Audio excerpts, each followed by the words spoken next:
It's praying citizens and truth seekers. I'm going to bring you something just a little bit different today, and this is under the grab your aluminum foil hat and your a healthy dose of skepticism as we go through some of the things that are happening and the ways our government is expecting us to suspend our natural intelligence, and even someone who just has a good bit of sense would look at this stuff and say, you've got to be kidding me. Let's start with this. This is the New Mexico Sunspot Observatory evacuation, which happened on September 9th. This solar observatory, which is not far from the Roswell UFO crash site, was suddenly closed down by the FBI. The Association of Universities for Research in Astronomy, or AURA, which operates Sunspot Observatory in New Mexico, said it was addressing a security issue and directed that people temporarily vacate the facility as a precautionary measure. Employees at a nearby post office were also evacuated and temporarily transferred to another facility. Otero County Sheriff Benny House was perplexed, saying he had little explanation from the authorities. And this is his quote: "The FBI is refusing to tell us what's going on. We've got people up there that requested us to stand by while they evacuated. Nobody would really elaborate on any of the circumstances as to why. The FBI were up there. What their purpose was, nobody will say." The sheriff also reported seeing Black Hawk military helicopters in the area around the observatory and crews working on towers and antennas in the days following the evacuation. There were several other sky-related events this week. Let's start with this. 6 other solar cameras in Australia, Spain, Chile, 2 in Hawaii, and 1 in Pennsylvania were also shut down. No explanation. NOAA, which is the National Oceanic and Atmospheric Agency, issued a solar storm warning on August 25th, and that simply means that hot gases were going to be surging through a hole in the sun's atmosphere. The storms could cause power outages and problems with electronics here on Earth. This also affects spacecraft in the path, and I want you to keep that in mind as we go through this. NASA describes this solar storm as the Earth's magnetic field being peeled open like an onion, allowing energetic solar wind particles to stream down the field lines to hit the atmosphere over the poles. At the Earth's surface, a magnetic storm is seen as a rapid drop in the Earth's magnetic field strength.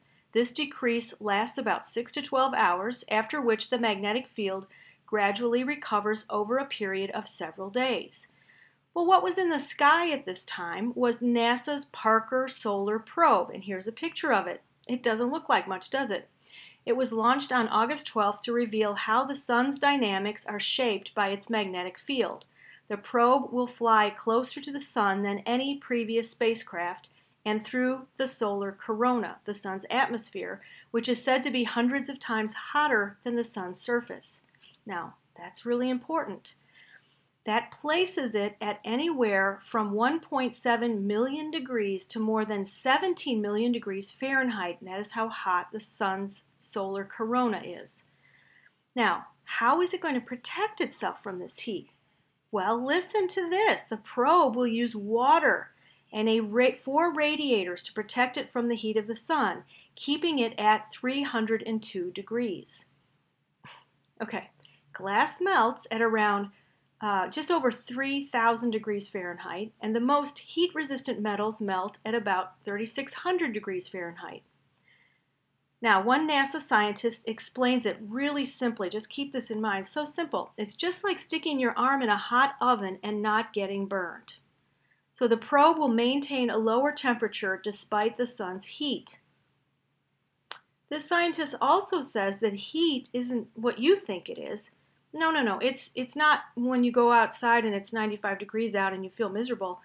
No, heat is a transfer of energy, and it does not represent temperature.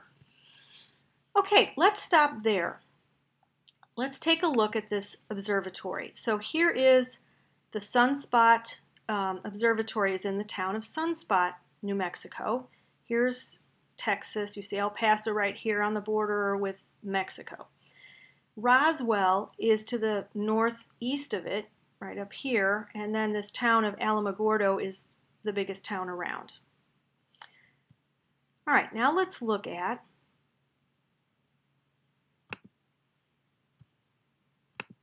this Parker Solar Probe's solar array cooling system.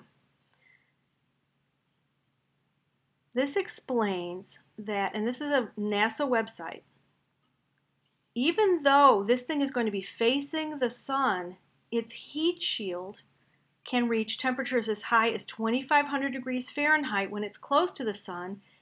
The cooling system will keep it at less than 302 degrees. Don't you wish you had that kind of cooling system in your house? That would just be amazing. Okay, now let's look at this. This is another NASA website. It talks about the sun's corona. It's the outermost part of the sun's atmosphere. And then down here it talks about why is the corona so hot. Now remember, this thing is flying through the corona. Its high temperatures are a bit of a mystery, and okay, this is where we suspend our belief system. Imagine that you're sitting next to a campfire. It's nice and warm, but when you walk away from the fire, you feel cooler. This is the opposite of what seems to happen on the sun.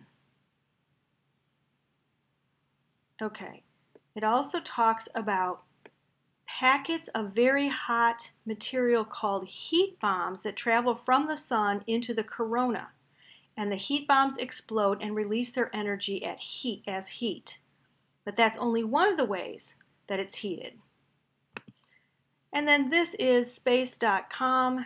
It is not affiliated with NASA, but it speaks about NASA. Temperatures rise dramatically in the corona, which can also be seen, or also only be seen during an eclipse, as plasma streams outward like points on a crown. The corona can get surprisingly hot, comparable to the body of the sun. Temperatures range from 1.7 million degrees Fahrenheit to more than 17 million degrees Fahrenheit. Okay, so now let's take a look at this great video from NASA. I'm on the NASA website. You can't see it, but you can see the A from over here. All right, and we're just going to listen to this in little pieces, and I'm going to comment on it. NASA's Parker Solar Probe is a mission to explore the sun. How can it do that? Why won't the spacecraft melt? Okay, let's stop here and just speak about this music. I'm on NASA's website, and this is the music that they put behind their video to explain something that doesn't even make sense, and then you add this cartoon music. Okay. Questions. You can't face off with the sun without packing the right gear. This is why Solar Probe is equipped with a white shield that reflects heat off the front and keeps things cool in the back. Okay, I'm sorry, but when you're in the sun, your face is in the sun, and let's say the back of your head is not in the sun, is the back of your head hot? Yes, it might be just maybe 10 degrees warmer on your face than it is on the back of your head, and they're asking us to believe that this little panel at the front of this spacecraft keeps the rest of the spacecraft cool. The heat shield is made out of a couple of different materials.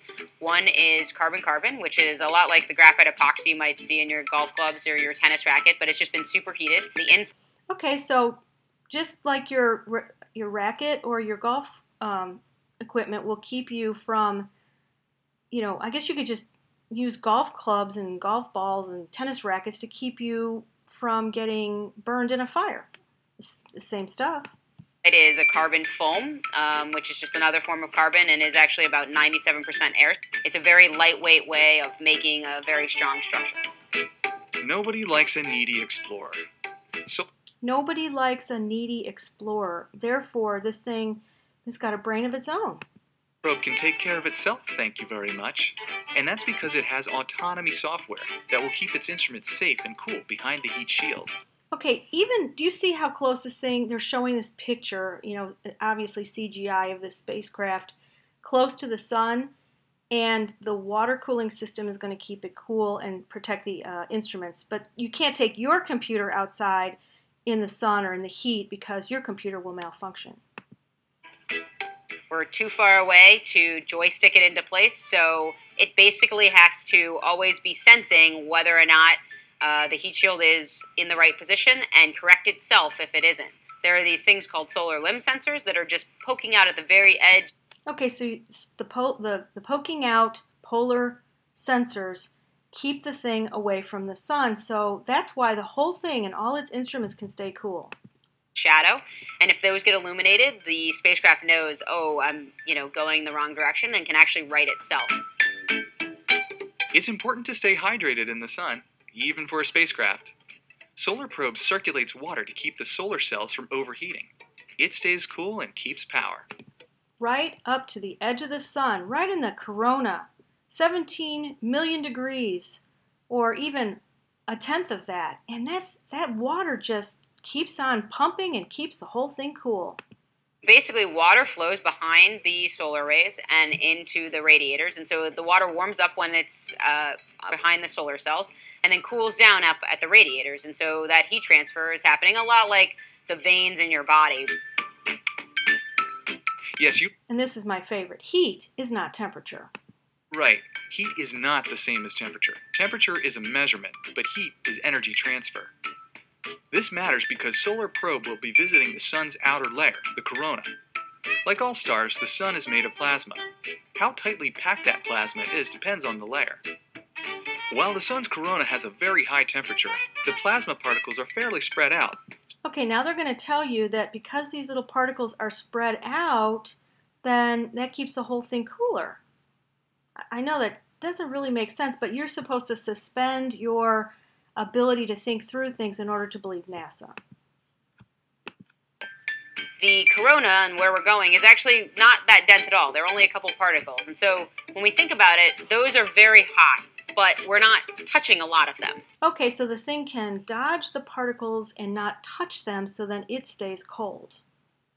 It's the kind of like when you put your hand into an oven, and the oven might be at 400 or 500 degrees Fahrenheit, but your hand isn't at 400 or 500 degrees Fahrenheit.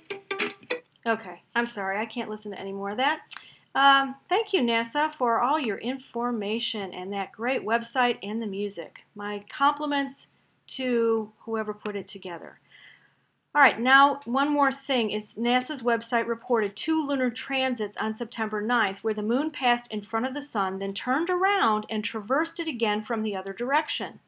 NASA says that the first transit lasted an hour and obscured 92% of the sun at the peak of its journey, and then the second transit lasted 49 minutes. It happened several hours later and obscured 34% of the sun. NASA says the moon doesn't actually change direction. That's just due to the orbit of the spacecraft.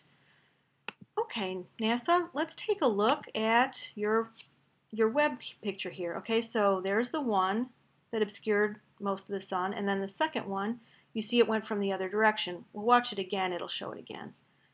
There goes the first one, and then coming from the other direction, the second one. And that's because the orbit of the spacecraft, according to NASA, is why it comes from 2 different directions. Now, Maria Hill from Salem, Indiana, took a picture, and she posted on Facebook the images of a large disk, she says, in front of the sun, and several smaller objects. And she talked about them as being door-like. One of them is like a door in the center of a vortex or wormhole, and then other objects as being like snakes. Okay, so let's take a look at what she found. All right, this is her Facebook page. And you see this, here's the sun over here on the left, the white. And then you see all these little objects. You see, I don't know, whatever this is. This thing has a very odd shape. It looks like a flying backwards, well, like a flying C. And then a disc below it, kind of a, I don't know what this is. And then little streaks. I think, and here's another picture that she took. All right, so you can make of that what you will.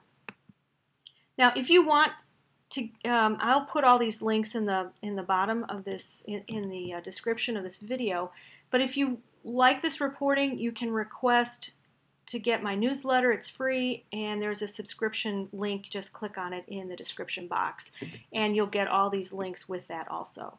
All right, so just thinking about that, and we've been told to trust our government because they don't lie to us, right? Well, they lied to us about the Las Vegas Massacre. They lied to us about the Parkland School Shooting. Things just didn't add up. They lied to us about the JFK shooting. They've lied to us about 9/11. And if you haven't ever done any research on that, I suggest you dig in and just take a look. So NASA, we can trust them, right? I mean, my gosh, it's a space program. So let's take a look at these two images from NASA of the Earth. One is from 2007 and the other one from 2012. Look at the size of the United States. Do you see the darker blue marble has a tiny United States versus the large United States that was taken just 6 years ago? How does that happen? Well, did you know that they don't have an actual image of the Earth, that everything is CGI or computer-generated imaging? And even Google Earth is made up of tiny satellite images of the Earth, and they're all like placed together like a puzzle, and then of course they have to compensate for the curve, so they slice pieces off. And if you look, if you take a good look at some of these images, you'll see where they have taken like a little piece of clouds and just duplicated it all over the place because it's time consuming and it didn't look right, so they had to make it look better, so they add different layers and colors, and none of it is real. Okay, so let's talk about what we're being asked to believe. That the security at an observatory was an issue. People are looking at the sun, and something happened with security. Therefore, they closed the observatory down. Oh, and they had to close the post office down and evacuate it.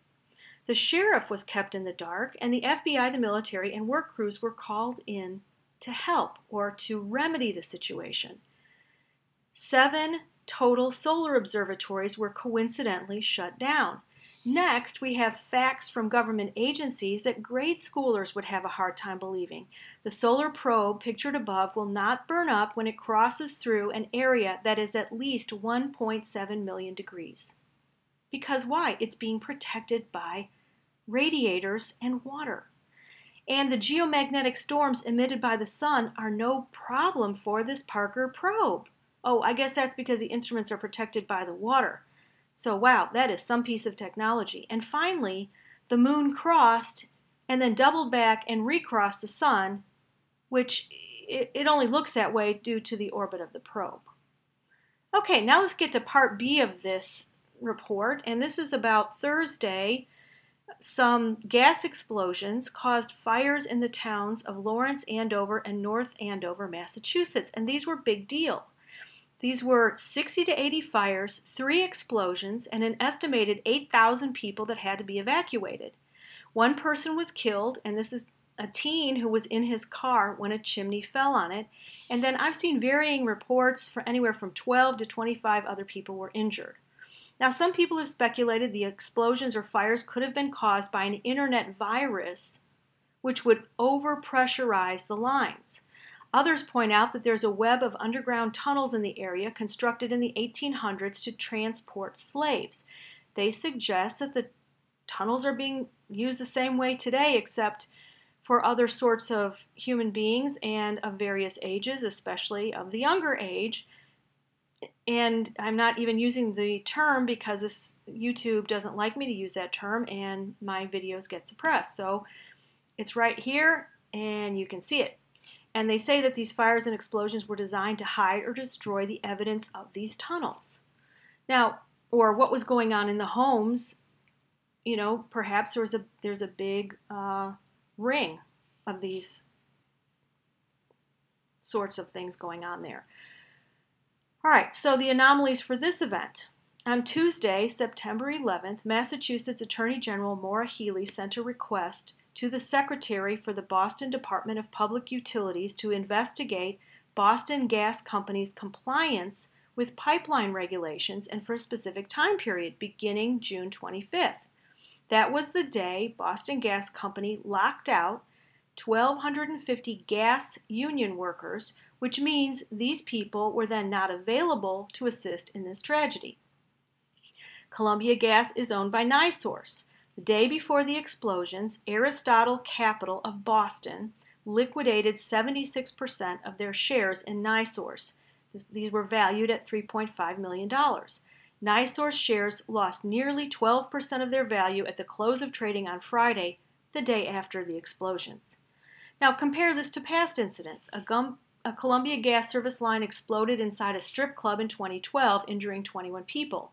A gas fire in 2012 was caused by a leak and destroyed 3 homes in West Virginia.